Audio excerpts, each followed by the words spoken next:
नमस्कार। 659वीं कड़ी मैं कहानियां सुनाता हूं। 659th episode. अभिवादन स्वीकार कीजिए देवतोष का। दोस्तों, आज ऋतवाणी और आप में नया चैप्टर शुरू कर रहे हैं, प्रेम का मार्ग। सुनिए।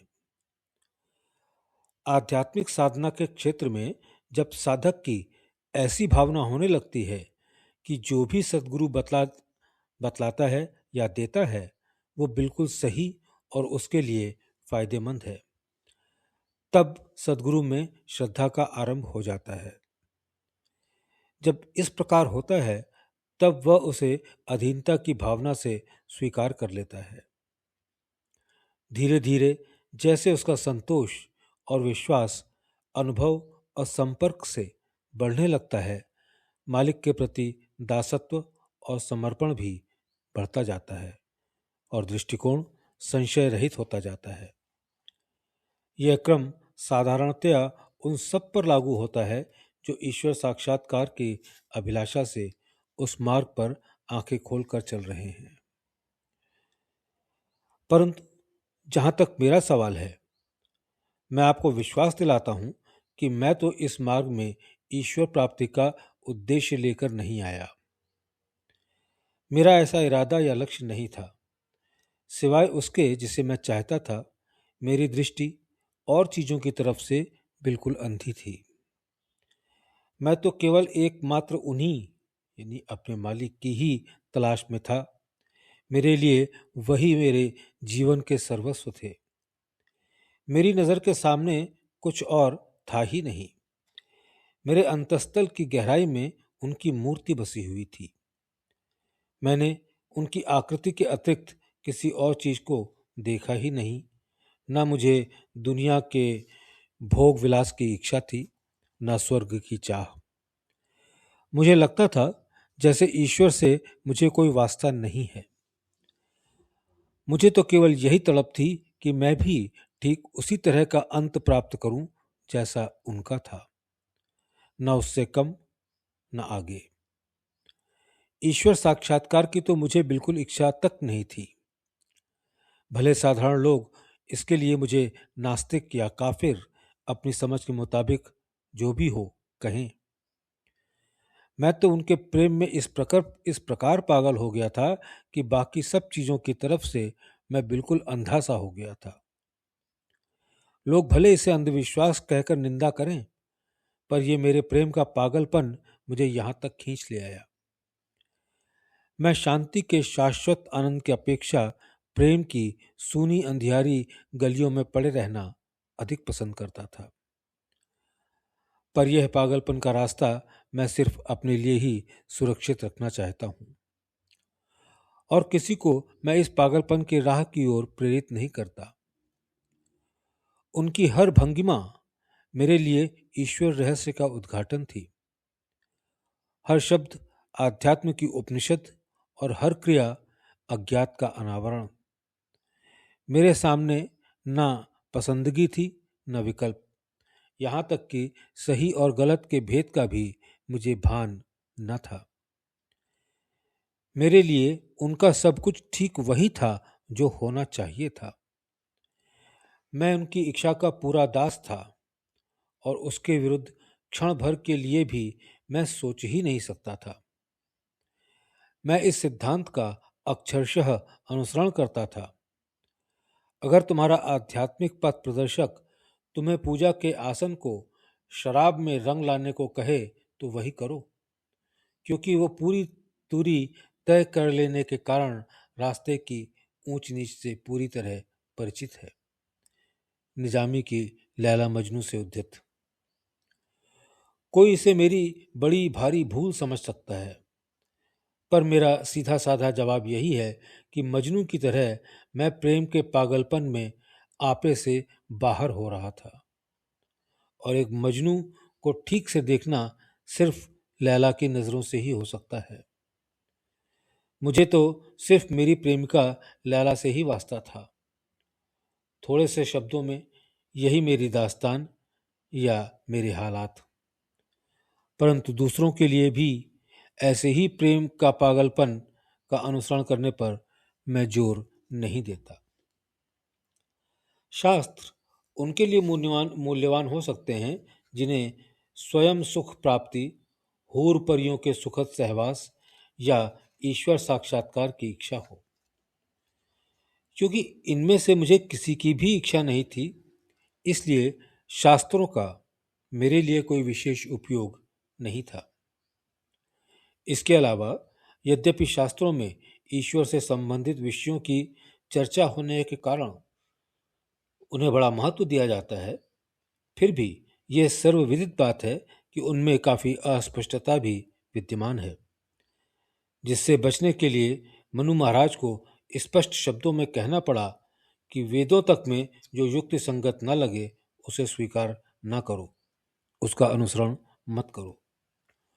उनके आध्यात्मिक महत्व के बारे में मैं साफ साफ कह सकता हूं कि वे आचरण के प्रारंभिक नियमों एवं सिद्धांतों की चर्चा के ग्रंथ हैं।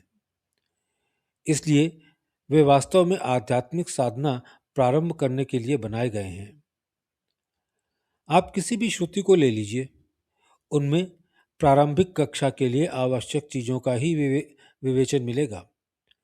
उनका अध्ययन सैद्धांतिक ज्ञान प्राप्त करके विद्वान, पंडित या दर्शन शास्त्री बनने के लिए भले ही किया जाए, पर व्यवहारिक क्रियात्मक क्षेत्र में उनका महत्व बहुत कम है। वास्तव में आध्यात्म के क्षेत्र का प्रारंभ अनंत सागर के तट पर पहुंचने पर होता है। उस स्थान से पहले प्रतीत होने वाली सारी चीजें आध्यात्म का केवल आभास मात्र होती हैं।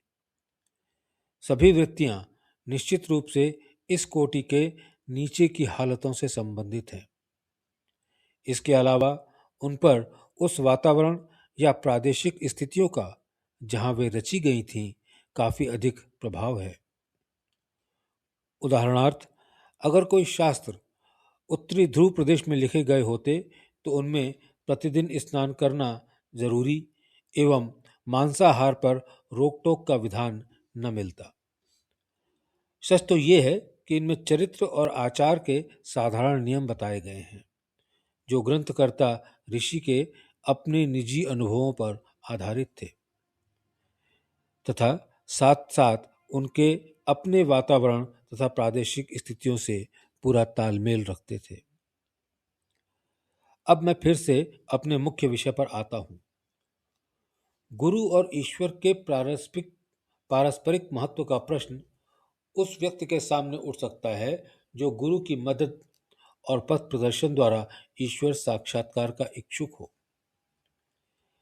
जब ऐसी स्थिति रहती है तब स्पष्टतया उसकी दृष्टि में दो, ईश्वर और गुरु, रहते हैं।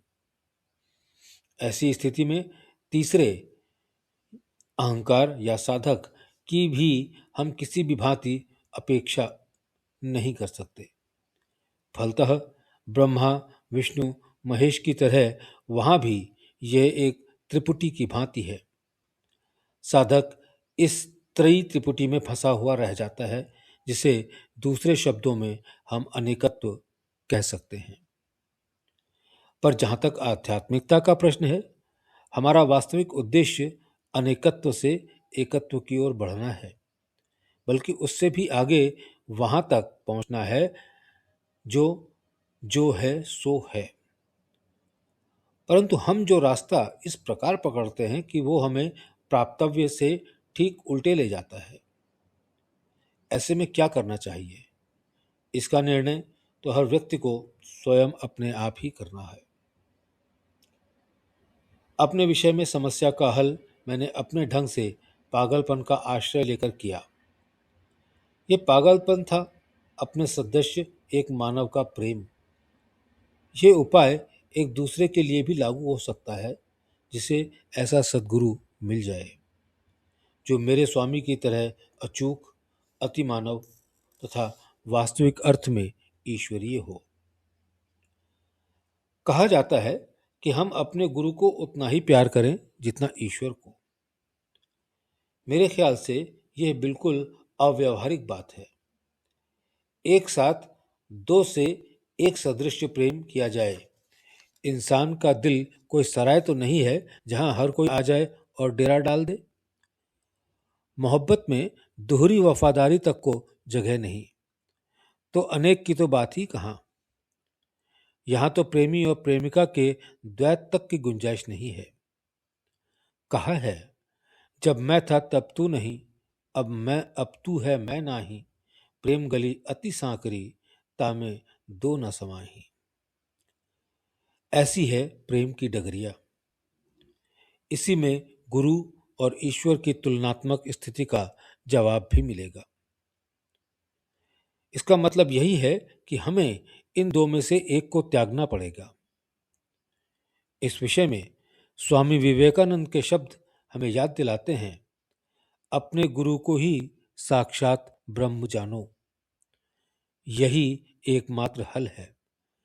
परंतु यह उन गुरुओं को लागू नहीं होता जिन्होंने उपदेश और प्रवचन को अपनी और रोटी का साधन बना लिया है और जो नाम, प्रसिद्धि, धन दौलत के पीछे पड़े हुए हैं। मेरी ओर से मैं हमेशा अपने को किसी भी प्रकार की सेवा के लिए समर्पित करता हूं, चाहे वो आध्यात्मिक ना हो तो शारीरिक ही सही। क्योंकि मैंने देखा है, अधिकांश लोगों को मेरी आध्यात्मिक सेवा की जरूरत नहीं लगती, तो भले ही वे मुझसे शारीरिक सेवा ही ले लें, जिससे उन्हें थोड़ा बहुत चैन या सुविधा तो मिल सके। इसके लिए मैं थोड़ी बहुत कठिनाई सहने को भी तैयार हूं, क्योंकि शारीरिक पीड़ाएं मुझे पहले से ही बहुत सी हैं।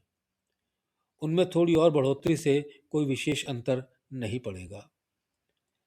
हर शारीरिक कष्ट में मुझे एक विचित्र तरह की खुशी का अनुभव होता है, जो बड़े से बड़े सम्राट को भी प्राप्त नहीं हो सकता। अब तक मुझ पर एक बहुत से पर्दे पड़े हुए थे, परंतु वर्तमान पर्दा जो अब बाकी बचा है, अगर बारीकी से देखा जाए तो केवल नग्नता का पर्दा मिलेगा, जो अंतिम है और जिसके दूर हट जाने पर उसकी जगह कोई और पर्दा नजर नहीं आएगा। मैं चाहता हूं कि आप सबको उसी नग्नता का लिबास पहनने को मिले, पर यह तब तक संभव नहीं है जब तक हम इस बाहरी पर्दे यानी भौतिक शरीर के लुभावने और आकर्षणों में फंसे पड़े हैं। दोस्तों, प्रेम का मार्ग, ये चैप्टर यहां पर समाप्त होता है। इसको पढ़ते पढ़ते कुछ ऐसी दशा हो गई अंदर से कि इसके आगे कुछ बोलना भी उचित नहीं लग रहा है। बहुत बहुत धन्यवाद।